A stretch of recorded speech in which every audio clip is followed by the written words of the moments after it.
पुण्यार्चक हैं। Wonder cement, फर्क नजर आएगा।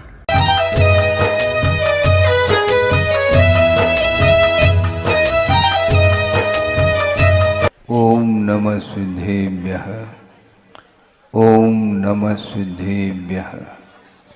मंगलम भगवान वीरो मंगलम गौतमो वने मंगलम कुंदकुंदाद्यो जैन धर्मोस्तु मंगलम।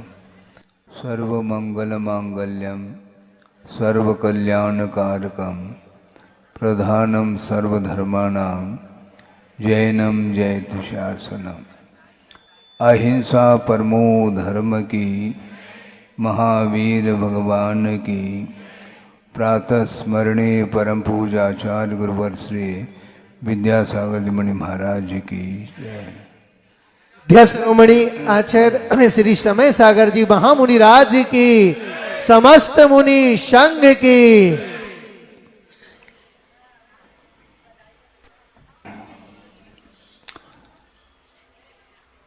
देव वंदना हेतु मंदिर में गया था मैं, और दर्शन करते करते मेरी दृष्टि वेदी की ओर भी गई,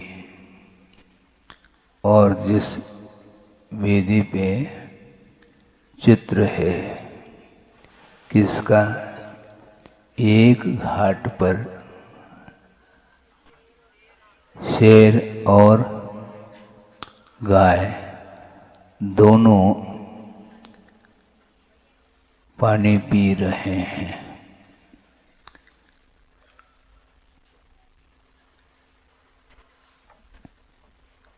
भवांतर का जो वैर होता है वह कब तक रह सकता है?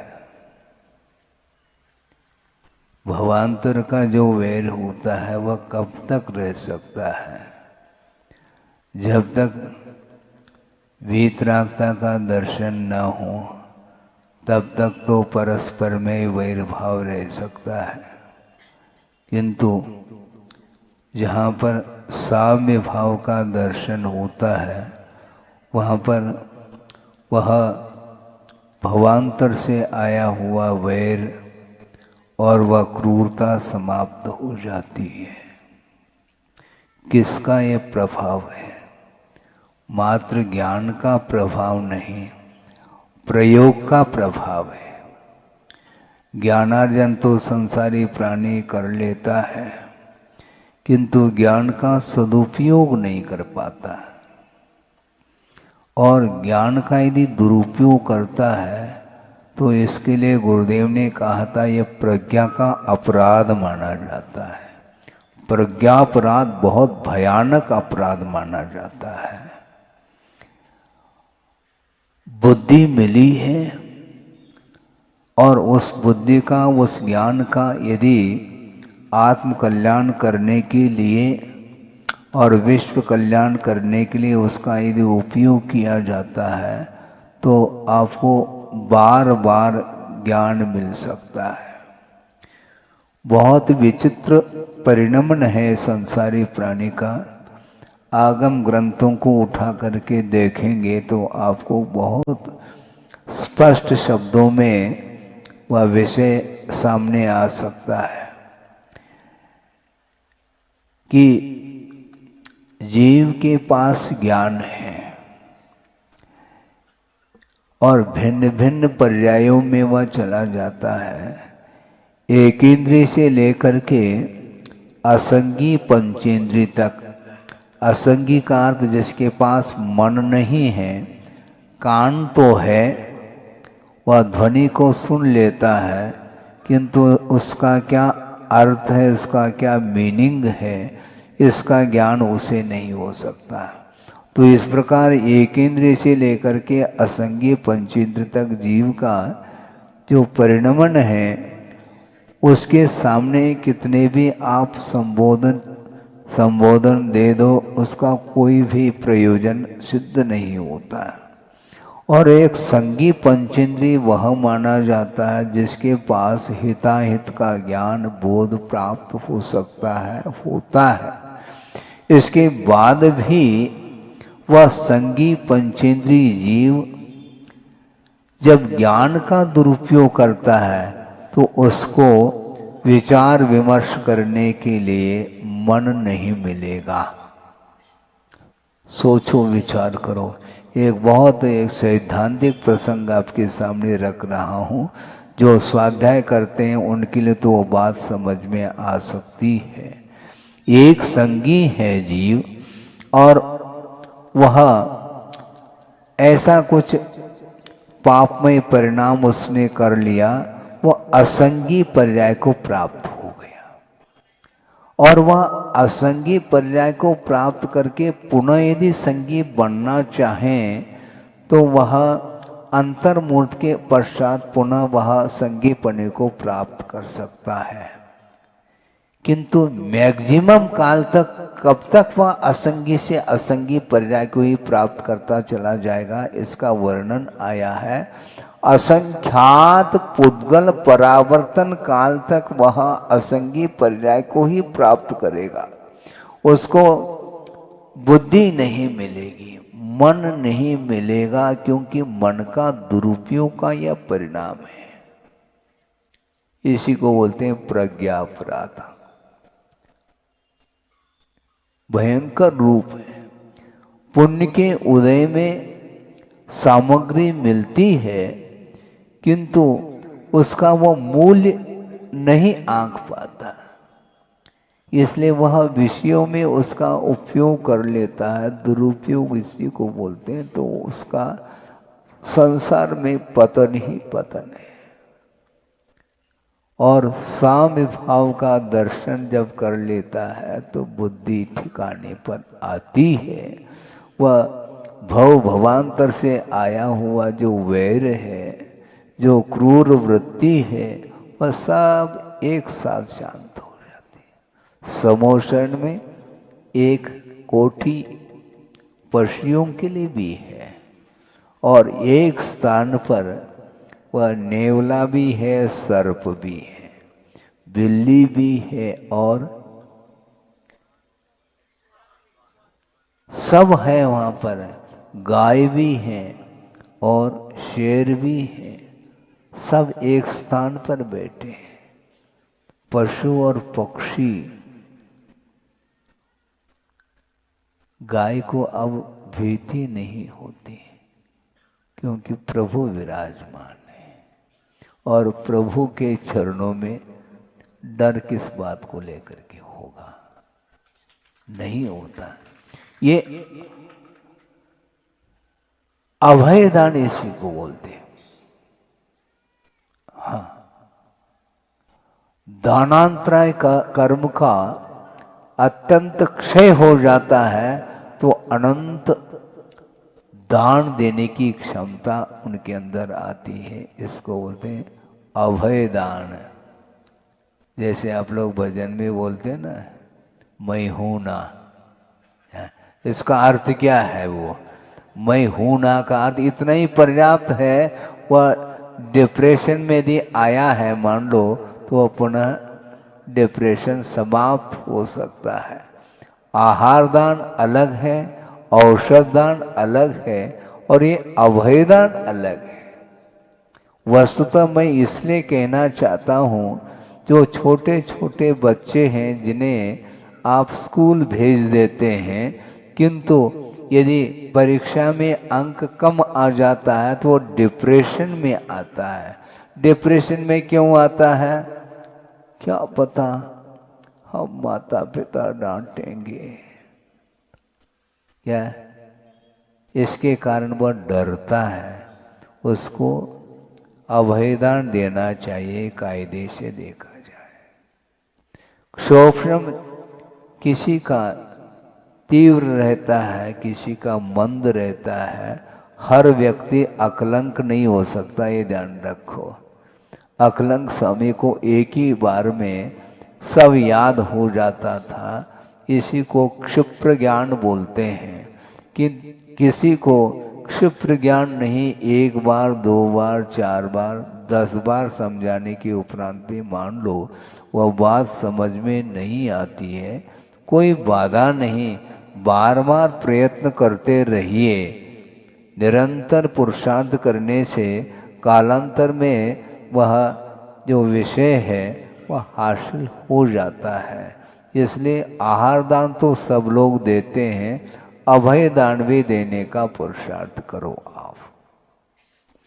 और अभय दान के प्रसंग में आचार्य समंतभद्र स्वामी ने स्पष्ट किया है, उसको पढ़िए थोड़ा बहुत है। क्या आया उसमें? शेर और शूकर का उदाहरण उन्होंने दिया है। एक मुनि महाराज गुफा में जा रहे हैं ध्यान करने के लिए, वहाँ जा करके ध्यानस्थ हो जाते हैं और उसको देखा था शेर ने। गुफा में जाते हुए मुनि महाराज को देखा तो उसने सोचा कि अब ठीक है, हमारा काम बन जाएगा है भक्षण करने के लिए। किंतु उसी समय शुकर ने भी देख लिया था और शुकर अब कमर कस रहा है। वो छलांग मार करके उससे भी पहले आकर के गुफा के द्वार पर बैठ गया, गेट के पर। और वह कह रहा है किसके लिए? शेर के लिए, नो परमिशन, नो एंट्री, भीतर तुम प्रवेश नहीं कर पाओगे। जब तक मैं जीवित हूं तब तक तुम संभव ही नहीं तुम भीतर प्रवेश कर सको। अब सोचो, दोनों में संघर्ष हो रहा है और शेर भक्षण करने के लिए बार बार प्रयास कर रहा है और शुकर जो है उसको रोक रहा है। आपस में इतना संघर्ष हो जाता है, उस संघर्ष में दोनों का अवसान हो जाता है। सोचो, शेर अधोगति का पात्र बन रहा है और शुकर स्वर्ग जा रहा है। दोनों में तो संघर्ष हो गया और संघर्ष के साथ उस युद्ध में वो दोनों मरण को प्राप्त हुए। संभव है आप कह सकते हैं महाराज दोनों संक्लेश के साथ मरण को प्राप्त हुए हैं, इसलिए दोनों का पतन होना चाहिए। नहीं, ये संघर्ष के पीछे उद्देश्य क्या है? शेर का और शुकर का जो उद्देश्य है वो जमीन आसमान को लेकर के अंतर देखने को मिल रहा है। कहने के लिए तो आपको ये दिख रहा है कि दोनों संक्लेश के साथ ये संघर्ष कर रहे हैं, दोनों का पतन होना चाहिए। नहीं, किंतु शुकर के मन में ये भाव है मेरे प्राण चले जाएं, ये तो अनंत बार मरण और जन्म हो रहा है, इससे हमें प्रयोजन नहीं, प्राण मिल जाएंगे, हमें इससे क्या लेना देना। किंतु मुनि महाराज की रक्षा का भाव, इसको बोलते हैं अभय दान। है कोई व्यक्ति, बहुत कठिन है ये, कठिन तो पेपर है लेकिन उसमें उत्तीर्ण हो। और सोचो, पशु होकर के उत्तीर्ण हो रहा है, उसको भय नहीं मृत्यु से। मृत्यु से जिसको भय नहीं है उसको न व्याघ्र से भय है, न अजगर से भय है, न और किसी से भय है। वो सीधा युद्ध में प्रवेश कर सकता है। काय का भय? जिसको मृत्यु से भय है वो हमेशा बचने का प्रयास करता है। किंतु शुकर सोचता है कि नहीं, एक मुनि महाराज के ऊपर उपसर्ग होने को है, इसलिए मैं जब तक जीवित रहूंगा तब तक उनके ऊपर उपसर्ग आने नहीं दूंगा और दोनों का अंत हो जाता है। इतनी सी कहानी है। विस्तार पढ़ना चाहो तो आप पढ़ लीजिए कि वस्तुतः पशु पर्याय में भी कितने धर्म के प्रति, अहिंसा के प्रति जो निष्ठा है, अद्भुत है वह निष्ठा। किसने उसको उपदेश दिया था माइक लगा करके? है यहां पर कहना पड़ रहा है समय पर आने का कष्ट करे। अच्छा, आपको आने में भी कष्ट हो रहा है, क्यों? मनोरंजन कर रहा हूं, अन्यथा न ले। होता ऐसा है, कुछ लोग बिल्कुल लास्ट में आ जाते हैं और जिनवानी हुई नहीं और प्रवचन समाप्त हुआ और उठ जाते हैं।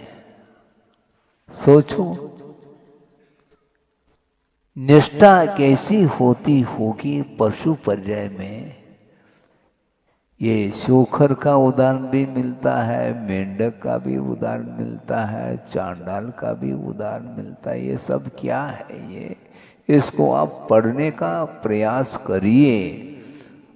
आप मानव हैं और मानव की खोपड़ी और पशु की खोपड़ी में कितना अंतर देखने को मिल रहा है। इस मनुष्य पर्याय से जब मुक्ति मिल सकती है तो इस पर्याय का सदुपयोग करिए। और आप कर रहे हैं। मुझे ज्यादा समय नहीं हुआ, 5-6 दिन ही हुए हैं। प्रतिदिन मैं देख रहा हूं आपके धर्म के प्रति और जिनालय के प्रति जो निष्ठा है वह बिल्कुल उमड़ करके बाहर आ रही है। बहुत ये कम अवसर ऐसा देखने को मिलता है। स्वयं पुरुषार्थ के माध्यम से वित्त का अर्जन करता है, किंतु चाहे तो वह अपने विषयों में उसका व्यय कर सकता है, किंतु मोह जिसका ढीला पड़ गया तो वो सोचता है कि और कमा लेंगे, लेकिन इसको तो बिल्कुल सेपरेट रखेंगे जिनालय के लिए।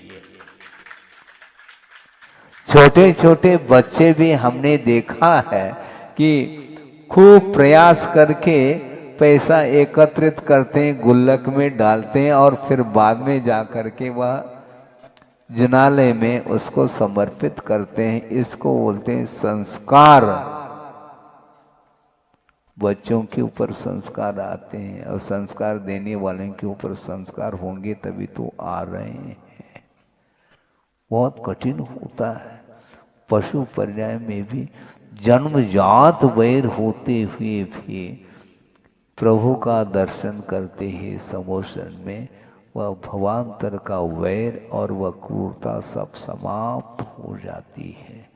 आपस में आप संघर्ष करते हो, संघर्ष यदि मान लो उससे बचना है तो संघर्ष करने के अपेक्षा प्रभु के चरणों में पहुंच जाओ तो अपने आप ही संघर्ष दूर होता है। हाँ, क्या ये वैर क्या वस्तु है? लेकिन ये बात समझ में नहीं आती ना। जब क्षायिक सम्यक दृष्टि चक्रवर्ती को बात समझ में नहीं आई है, 3 युद्धों में तो वो हार गया, इसके बाद भी उसको बुद्धि ठिकाने पर नहीं आ रही है। क्षायिक सम्यक दृष्टि अवधि ज्ञानी है और उसको ये ज्ञात नहीं है क्या चक्र चलाने का भाव कर रहा है, जबकि वह चक्र का प्रभाव अपने परिवार वालों के ऊपर नहीं पड़ सकता। लेकिन बुद्धि, किसी ने कहा कि महाराज चक्रवर्ती ने जो चक्र चलाया है वो अबुद्धि पूर्वक चलाया है। अच्छा, अबुद्धि पूर्वक का अर्थ क्या? उसके पास बुद्धि नहीं थी, इसी का नाम अबुद्धि। बुद्धि काम नहीं कर पा रही है। 3 युद्धों में बिल्कुल हारने के उपरांत भी वह तिलमिला उठा और वह अपने अनुज बाहुबली के ऊपर चक्र चलाने का भाव किया, किंतु चक्र चला नहीं। वह परिक्रमा दे करके वह पुनः वापस भरत के पास ही आया है। बात अलग, क्योंकि चक्रवर्ती उसी को बनना है ना, समस्या ये है। लेकिन होता है ये अपने भाई के ऊपर भी, क्योंकि इंसल्ट हो गया ना, 3 युद्धों में हार गया, दृष्टि युद्ध उसमें भी, और मल युद्ध और जल युद्ध, इन तीनों में हार गया। मल युद्ध में तो बाहुबली ने आसमान दिखाया चक्रवर्ती को, वह नीचे छोड़ देता तो क्या हो जाता, लेकिन नहीं छोड़ा उन्होंने कि ठीक है हार तो होगी। जो अनीति का सहारा लेता है तो उसको हार ही जाता है। इसके उपरांत भी बाहुबली ने सोचा ये हार जीत तो अनंत काल से हम करते आ रहे हैं परस्पर में, वस्तुतः यदि युद्ध करना है तो कर्मों से युद्ध करना है, और वह निकल पड़े, दीक्षित हो गए। और वृषभनाथ भगवान के निर्वाण के पहले ही वो मुक्त हो गए। कौन? अनुज बाहुबली। सोचो विचार करो, ऐसा होता है। इसलिए ये समूह शरण में कैसा वातावरण होता होगा, बिल्कुल अपलक देख रहे हैं प्रभु को। उनको देखने के उपरांत अन्यत्र अब देखने का भाव नहीं होता। ये भक्तांबर पढ़िए आप, है हाँ, भवंतम दृष्ट्वा अनिमेष विलोकनीयम, भवंतम दृष्ट्वा अन्यत्र जनस्य चक्षु तोषम न उपयाति। हाँ, भगवान आपके दर्शन करने के उपरांत इन आंखों में अब कोई इच्छा नहीं रहेगी कि दूसरे वस्तु को भी हम देख लें, किंतु ऐसा होता है? सुनो सुनो, ये तो ठीक है, मैं इसलिए कहना चाहता हूं कि संसारी प्राणी को राग छूटता नहीं है। भगवान के दर्शन, भगवान के पूजन अर्चन करने के बाद भी वह टेलीविजन के सामने जो देखने का भाव करता है, वो समय यह कारिका, यह जो पंक्ति याद आनी चाहिए, लेकिन वो समय नहीं आता महाराज। फिर किस समय आता? भगवान के सामने आता है। भगवान को हम सुना रहे हैं क्या? किसको सुनाना चाहो, भगवान सुनते नहीं, न किसी को आशीर्वाद देते न बोलते हैं। वस्तुतः ये प्रैक्टिकल रूप है। इसका अर्थ हम ये नहीं कहना चाह रहे हैं कि आप भक्तांबर का पाठ करना ही छोड़ दो, ऐसा नहीं कह रहे हैं, किंतु इस प्रकार स्तुति स्तोत्र का पाठ करते हुए जब अवसर आता है राग के क्षेत्र में, उस समय आपको राग कम कर देना चाहिए। ये राग आग दहे सदा, ये ताते, ये सब वो समामृत से ये उपदेश चल रहा है, सेवन स्वयं करें तो ज्यादा अच्छा है। वो होता नहीं है। उपदेश अलग वस्तु, किंतु पढ़ करके उसको अपने जीवन में उतारने के लिए अवसर देना चाहिए। आपका समय हो गया है, 10 बज गया है, क्योंकि विलंब से आया था। कभी भी स्टार्ट करो, बंद करने का समय तो निश्चित है, इसमें क्या दिक्कत है? और देखेंगे, क्योंकि एक एक दो दो दृष्टांत दे दिए ना आपके सामने। शुकर का भी दृष्टांत दे दिया अभय दान के प्रसंग में, चक्रवर्ती का भी दृष्टांत सुन रहे हैं। और क्या सुनना चाहो?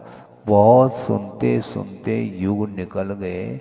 अब कुछ करना है, करने का अवसर है, आप कर रहे हैं, हमें प्रसन्नता है। सीधी सीधी बात है। दुकान अच्छी चल रही है हमारी, हमारी मतलब गुरुदेव की, क्योंकि उन्हीं के संगस्थ हूं मैं।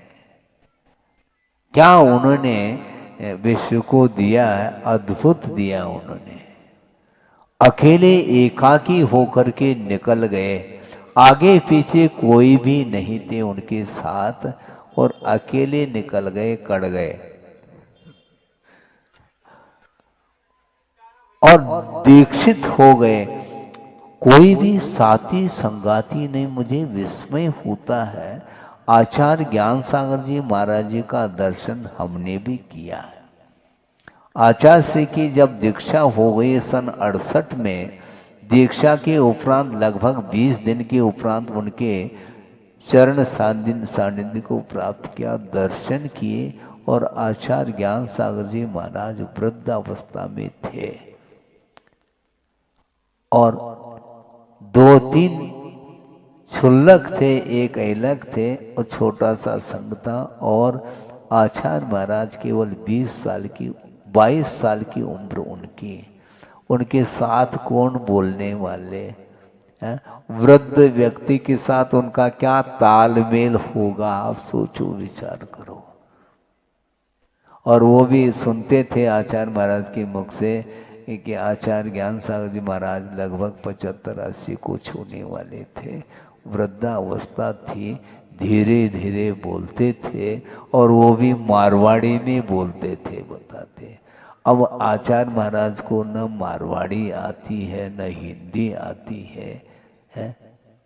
कन्नड़ भाषा भाषी, और छोटा सा संघ, किसके सामने अपने भाव रखेंगे, कैसे अध्ययन होगा, क्या होगा?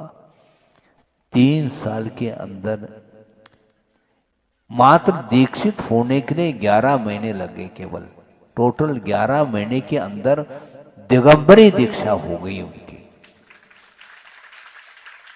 20 साल की उम्र में छोड़ दिया संसार को, और केवल 1 साल आचार्य देशभूषण जी के संग में रहे, और आचार्य ज्ञान सागर जी के संग में मात्र 11 महीने रहे। 11 महीने में ही परीक्षा में उत्तीर्ण हो गए।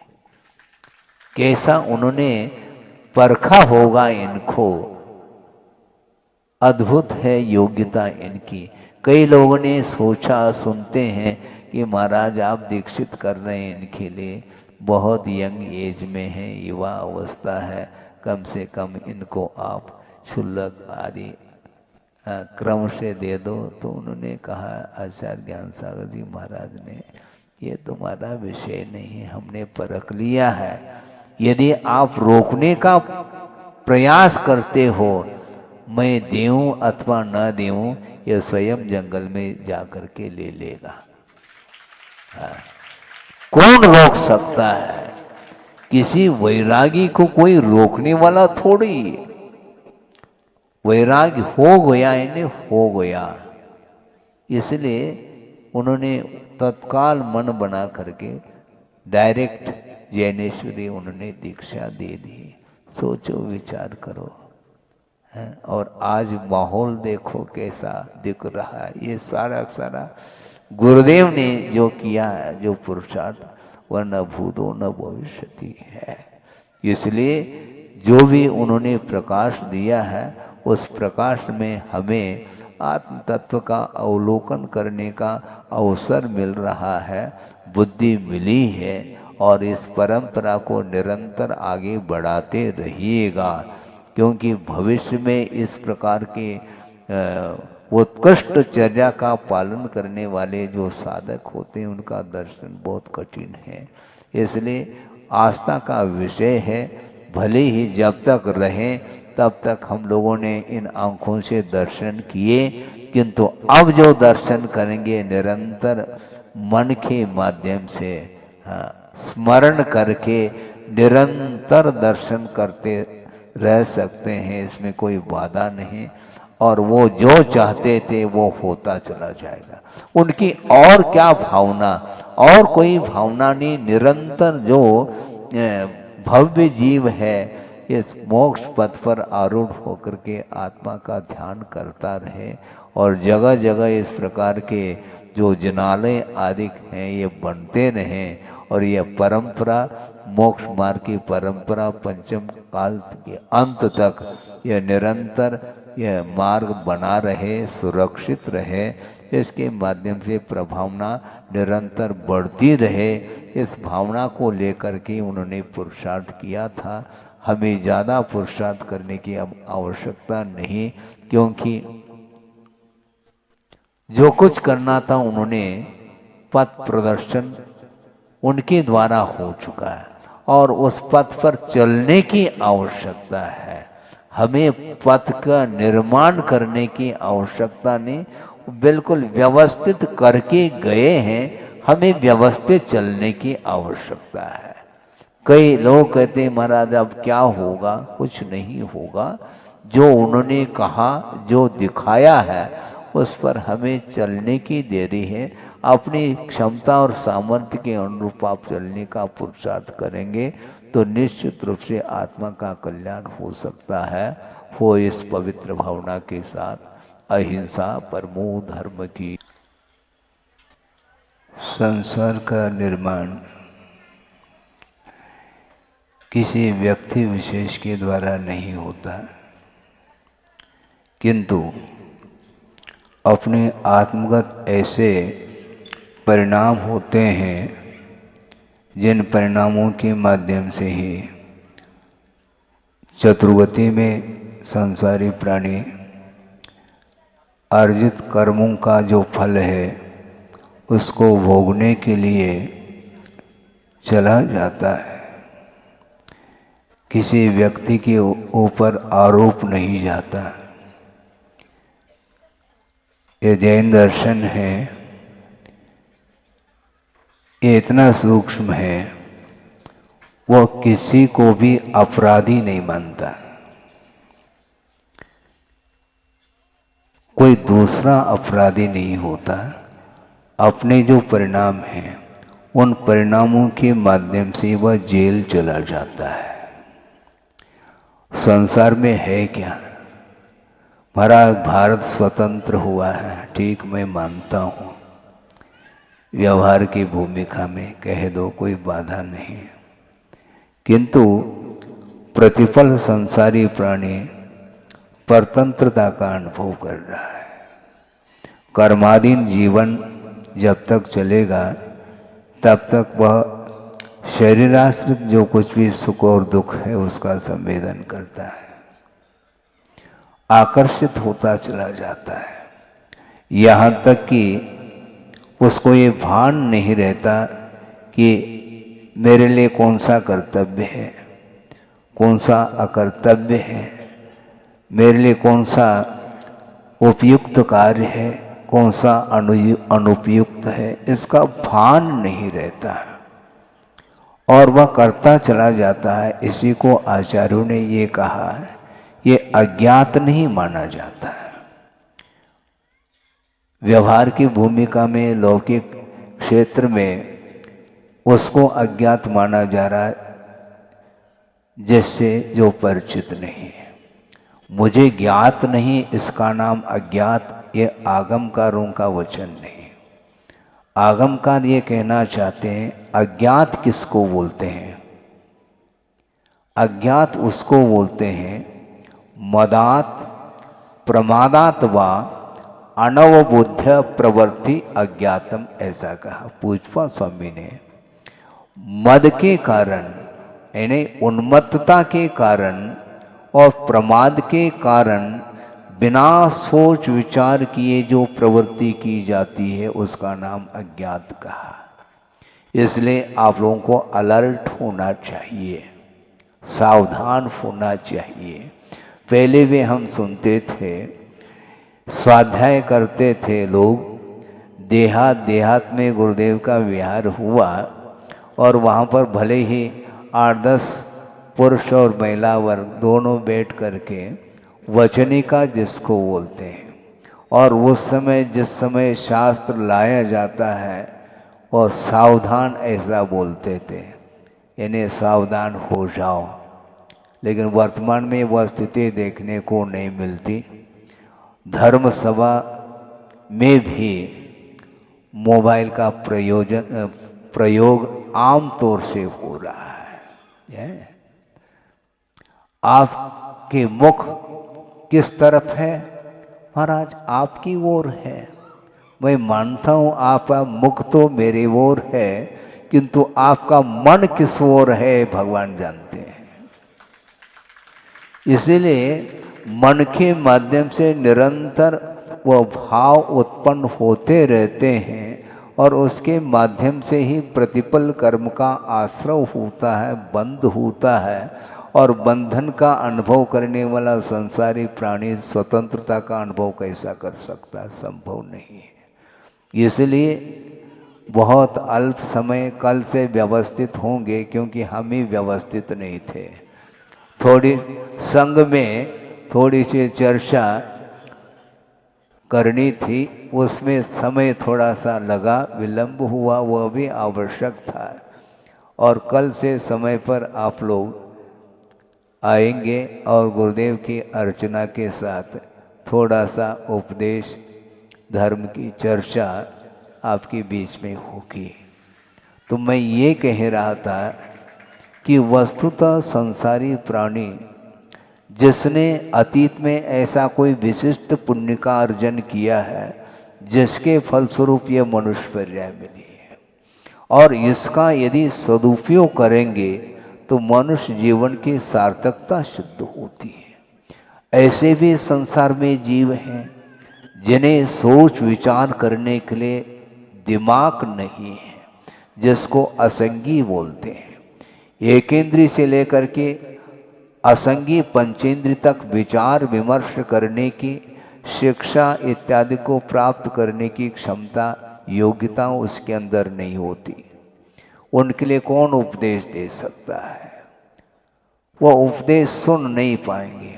असंगी पंचेंद्रिय के पास यद्यपि वह कान है, ध्वनि तो आती है उसको सुनने में, किंतु उसका क्या मीनिंग है, उसका क्या अर्थ है, उससे उसको कोई प्रयोजन नहीं है। और आपके पास माइंड है, भले ही माइक आपके पास नहीं है। मेरे पास माइक भी है और माइंड भी है, लेकिन ये ध्यान रखो आपके पास माइंड ही नहीं, माइंडेड हैं आप। माइंडेड का अर्थ कुछ विशेष होता है। हाँ, विशेष जो है जानने की क्षमता जो रखता है, एजुकेटेड पर्सन जिसको बोलते हैं। तो ऐसी स्थिति में भी संसारी प्राणी सांसारिक कार्यों से वह उभर नहीं पा रहा है, निरंतर वह उसमें उलझा हुआ है। और सुलझाने के लिए भगवान के सामने हाथ जोड़ता है, सुलझाओ भगवान, भजन भी चालू कर देता है। वो आप उलझते चले जाए और भगवान सुलझाने के लिए बैठे हैं क्या है? उलझो आप और वो सुलझाएं, ये बात नहीं बनती।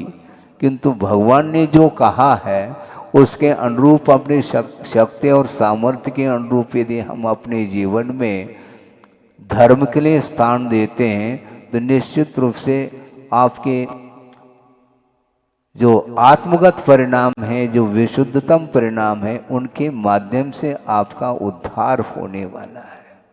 संसारी प्राणी का उद्धार और उसका पतन अपने परिणाम के द्वारा। ये बात अलग है कि संसार से ऊपर उठाने के लिए सच्चे देव गुरु शास्त्र इनका आलंबन भी लिया जाता है और इनके निमित्त से अपना विकास होता है। किंतु अतीत अनंत काल में इस प्रकार मनुष्य पर्याय जो मिली, अनंत बार मिल चुकी वह पर्याय, किंतु अभी भी इसी धरती पर हम घूम रहे हैं। हाँ, अतीत अनंत काल में अनंत तीर्थंकर हुए हैं बंधुओं, ये ध्यान रखो। उन अनंत तीर्थंकरों का नाम है यहाँ पर, क्यों? लेकिन होड़ है नाम की, भारी समस्या है, बहुत बड़ी समस्या हो गई। नाम क्या है? नाम के पीछे क्यों? केवल व्यवहार चलाने के लिए नामकरण की आवश्यकता होती है, इतना ही उसका अर्थ होता है, प्रयोजन होता है, किंतु उसका धार्मिक क्षेत्र में भी प्रतिष्ठा प्रेस्टीज पॉइंट बना लेता है। ये प्रतिष्ठा क्या है? भगवान की प्रतिष्ठा करो, स्वयं की प्रतिष्ठा की फिक्र मत करो, ये ध्यान रखो।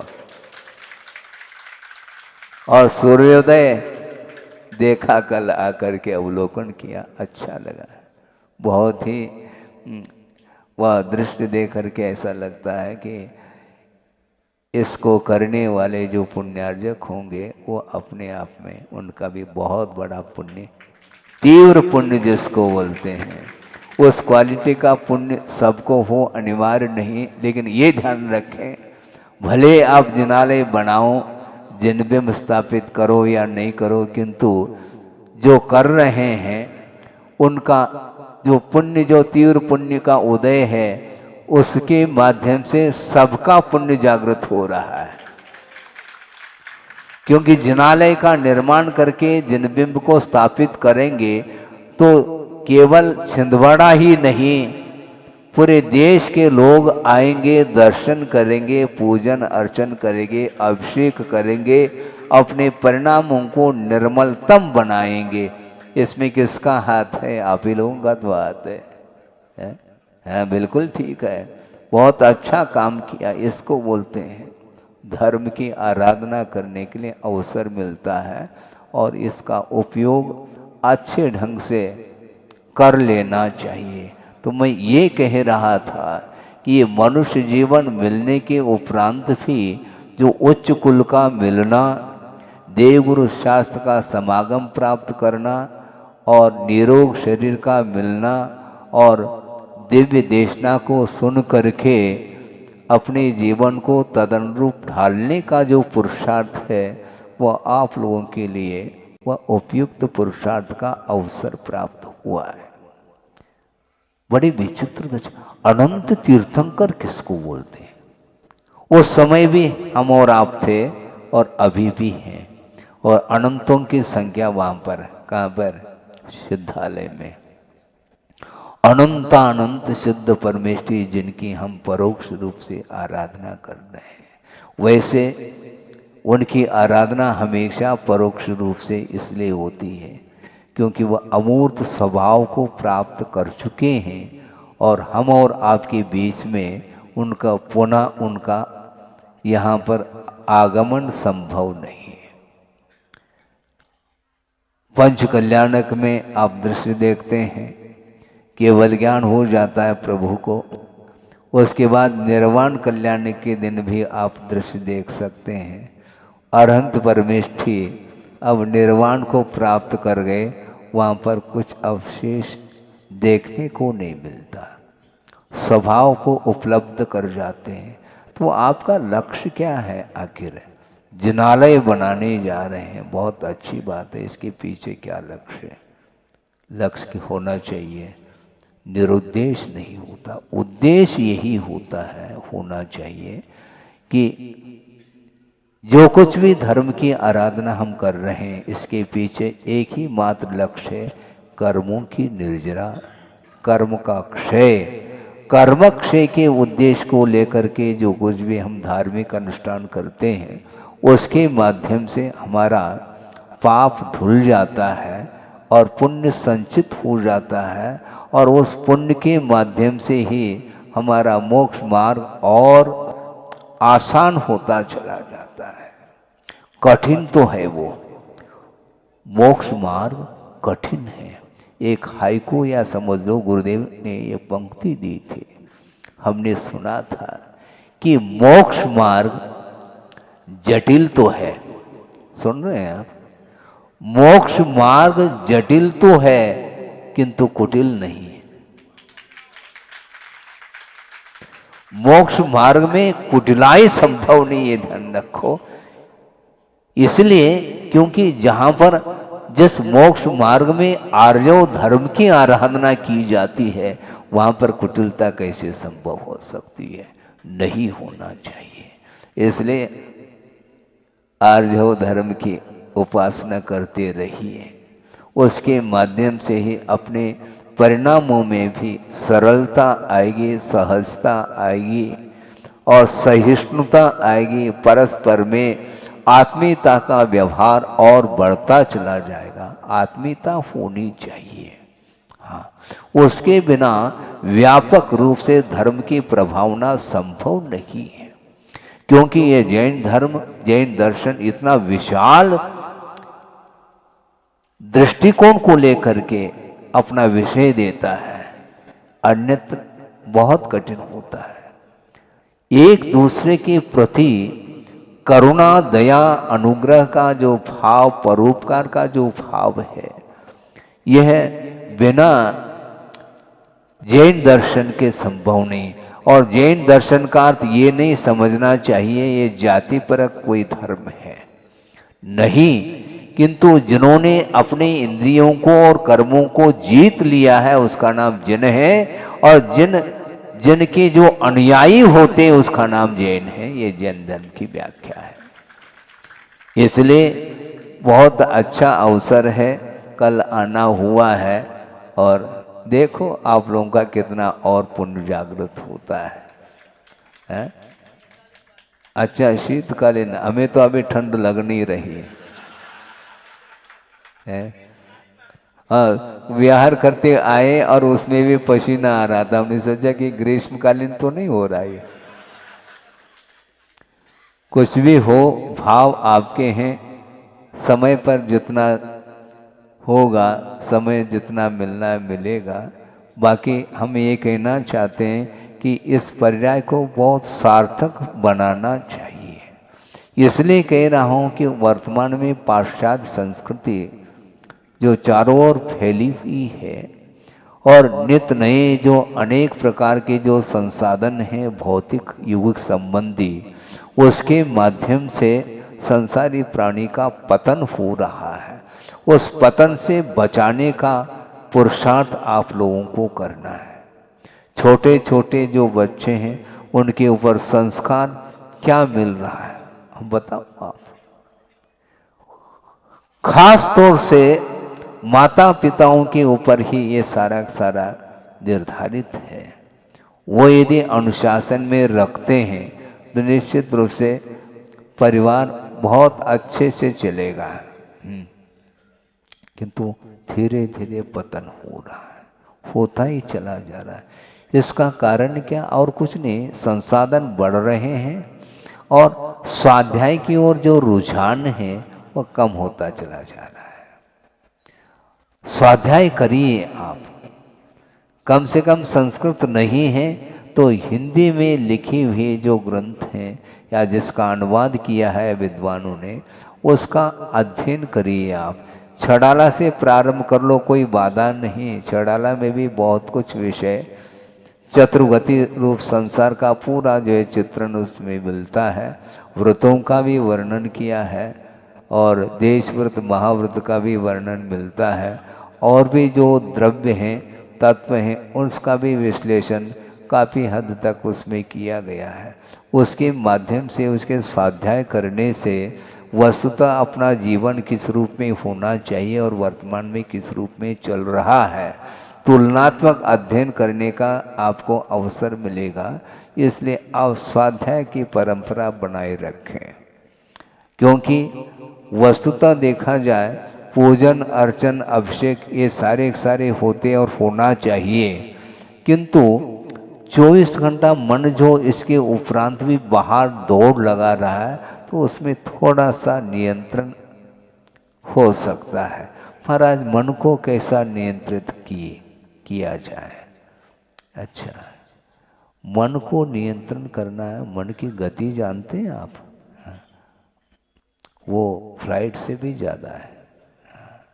एरोप्लेन की जो गति है उससे भी बैठे बैठे 3 लोक की यात्रा करके बार मन आ सकता है। इसलिए आप बैठे जरूर पंडाल में, किंतु आपका मन भी पंडाल में हो। और आपने हाथ जोड़ा है तो मन का भी हाथ जोड़ना चाहिए। हाथ तो हम जोड़ देते हैं किंतु मन कहाँ चला जाता है पता नहीं पड़ता। मोबाइल की घंटी बजी और तुरंत वह ले लेता है हाथ में, हलो हलो, फॉलो नहीं करता, हलो हलो करता रहता है।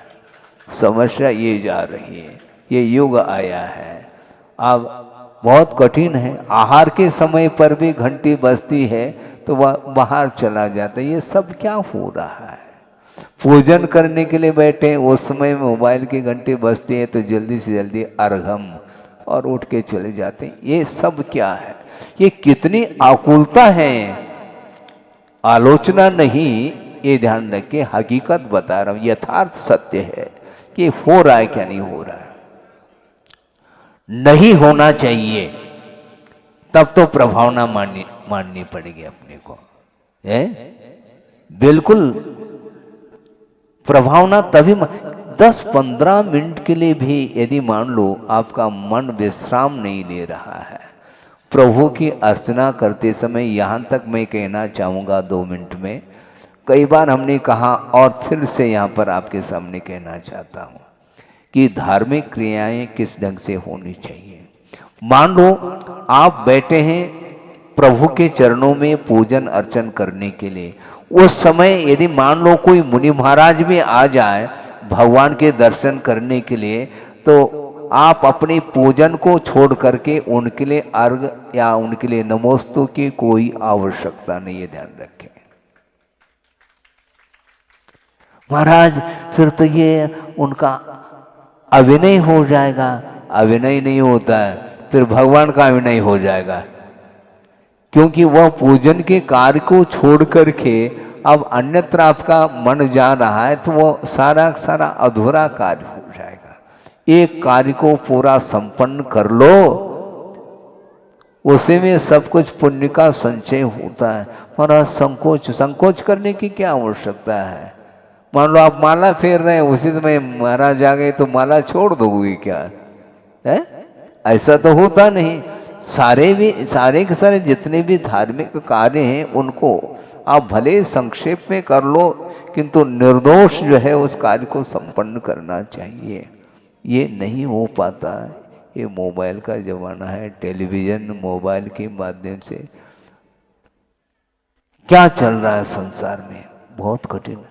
हमने सुना है इसलिए कह रहा हूं, हमने देखा तो है नहीं कि रात के 12-1-2 बजे तक भी प्रोग्राम चलते रहते हैं, मोबाइल टेलीविजन आदि के माध्यम से। आप उसमें क्या मिल रहा है आपको? क्या सुनने को मिल रहा है, क्या देखने को मिल रहा है? सिवाय राग के अलावा, सिवाय भौतिक सुख के अलावा और कुछ भी दिखाई नहीं देता। और इतना घंटों लगा रहे हैं, और इधर स्वाध्याय करने के लिए महाराज हमारे पास समय नहीं है। अच्छा, वो सारा समय उसी में लग गया, अब कहाँ समय मिलेगा आपको? है समय का अर्थ काल भी होता है, समय का अर्थ आत्म तत्व हुआ करता है, समय का अर्थ शास्त्र भी होता है। प्रति पल संसारी प्राणी की दृष्टि बहिर्दृष्टि बाहर की हो रही जा रही है। इसलिए करने योग्य क्या है, आगम में क्या लिखा है, भगवान की क्या आज्ञा है, वह ज्ञात नहीं हो पाता। भोपाल न भेजने जाता है न बुलाने के लिए आता है। भोपाल वाले आते हैं, भोपाल वालों के लिए आशीर्वाद है। चाहे भोपाल वाले आकर के छिंदवाड़ा में देशना सुन ले, अथवा छिंदवाड़ा वाले भोपाल में आकर के देशना सुन ले। देशना सुनने से आत्मा का कल्याण होता है, हमें कल्याण करना है। और आप लोगों का भी कर्तव्य होता है। जिस प्रकार श्रमण लोग अपने कर्तव्य का पालन करते हुए, अपने आचरण का पालन करते हुए साधना के माध्यम से प्रभावना करते हैं, उसी प्रकार श्रावक का भी परम कर्तव्य होता है, दायित्व है उसके पास कि वह भी जिस प्रकार श्रवण अपना कर्तव्य करते हैं उसी प्रकार वो भी जहाँ भी हो वो धार्मिक क्षेत्र में पूरा पूरा योगदान देते हुए वो उसके लिए उपस्थिति दर्ज करें। हैं, धर्म एक रथ का रूप है और रथ के कितने पहिए होते हैं? 1000 है अथवा 2 है, 2 पहिया तो है ही। और उसमें एक श्रमण का और एक श्रावक का है? हाँ बिल्कुल, हम भी पेपर लिख रहे हैं, ध्यान रखो, और आपको भी लिखना है, और दोनों के पेपर गुरुदेव जांचेंगे। बिल्कुल, जहां कहीं भी हो अपना दायित्व अपना कर्तव्य को नहीं भूलते हुए विश्व को धर्ममय बनाने के लिए कटिबद्ध होना चाहिए। समय आपका हो रहा है। मैं यही कह रहा था कि वस्तुतः धर्म का जो स्वरूप है, उसकी जो विराटता है, जो गहराई है, वहाँ तक पहुँचने के लिए स्वाध्याय आदि के माध्यम से, तत्व चर्चा आदि के माध्यम से हम अपने स्वरूप को भली भांति जान सकते हैं। बाहरी वस्तुओं का परिज्ञान होना अलग विषय है, किंतु शरीर और आत्मा का जो संबंध अनादिकालीन है, वो संबंध को समाप्त करने के लिए, उस बंधन का विच्छेद करने के लिए, संसार का विच्छेद करने के लिए वस्तुतः आगम के अनुरूप, गुरुओं के संकेत के अनुरूप हम चलेंगे तो निश्चित से भगवान भी प्रसन्न हो सकते हैं। 1-2 मिनट नहीं लगेगा, पूर्ण कर रहा हूं। विहार करके पहुंचे हैं। मुझे स्मरण है, बहुत पुराना प्रसंग, तेंदुखेड़ा है पाटन के पास, जबलपुर के पास, वहाँ पहुँचे हैं और समाज ने निवेदन किया कि महाराज 2 शब्द हम लोगों के लिए। ठीक है, और प्रवचन प्रारंभ किया, और प्रारंभ करते ही उस समय एक प्रसंग उन्होंने दिया, अपने आप में बहुत महत्वपूर्ण है। उन्होंने यहाँ तक कहा कि भगवान भक्त से प्रसन्न हो सकते हैं, लेकिन कैसे होंगे? आप पूछ सकते हैं, महाराज भगवान प्रसन्न होते हैं? हाँ, हो सकते हैं। कैसे होंगे? भगवान जो है आपकी भक्ति से प्रसन्न नहीं होंगे, आपकी पूजा से, आपकी भक्ति से, आपके इस दर्शन से इत्यादि से भगवान प्रसन्न नहीं होंगे। भगवान किससे प्रसन्न होंगे? जो आज्ञा का पालन करता है उससे भगवान भी प्रसन्न होंगे। क्योंकि भगवान की आज्ञा क्या है मुझे बताओ? आपको हमेशा संसार में देखना चाहिए क्या भगवान? नहीं, भगवान ये चाहते हैं जल्दी से जल्दी हमारे पास आ जाओ। हाँ, जहाँ वहाँ पर वो गोलगंज जो ना बहुत बड़ा है, वहाँ पर अनंत सिद्ध परमेष्ठी उतने स्थान में, 2.5 द्वीप का जितना विस्तार है उतने स्थान में अनंतानंत सिद्ध परमेष्ठी वहाँ पर विराजमान है। और वहाँ पर आप पूरा गोलगंज का पूरा विश्व ही पहुँच जाए तो भी वहाँ पर जगह की कमी नहीं है। जाना चाहे तब की बात है ना। उनके पास अनंत शक्ति है, इसके उपरांत भी वह अनंत शक्ति का प्रयोग आपके लिए नहीं कर सकते हो। यदि कर लेंगे तो एक ही क्षण में पूरा संसार खाली ना हो जाए, लेकिन संभव नहीं ऐसा। इसलिए स्वयं पुरुषार्थ करेंगे, धर्ममय परिणाम स्वयं करेंगे तो उसके माध्यम से आत्मा का उत्थान हो सकता है, होता है, और पापमय परिणाम के माध्यम से आत्मा का पतन होता है। इसको संक्षेप में सारभूत आपके सामने आगम के आधार से बात रखी। आगे और कभी भी हाँ, नाश्ता पानी चल रहा है, हाँ, भोजन और मिलना है, क्या क्या अलग अलग मिलेगा। बहुत उत्साहित हैं आप लोग और आप लोगों के लगनशीलता और धर्म के प्रति, गुरु के प्रति जो समर्पण भाव है, उसके माध्यम से ही हमें भी प्रसन्नता है। इसी प्रकार आप वातावरण, धार्मिक वातावरण को बनाए रखेंगे, जिसके माध्यम से सबका कल्याण हो सके। अहिंसा परमो धर्म की जय। इस कार्यक्रम के पुण्यार्चक थे वंडर सीमेंट, फर्क नजर आएगा।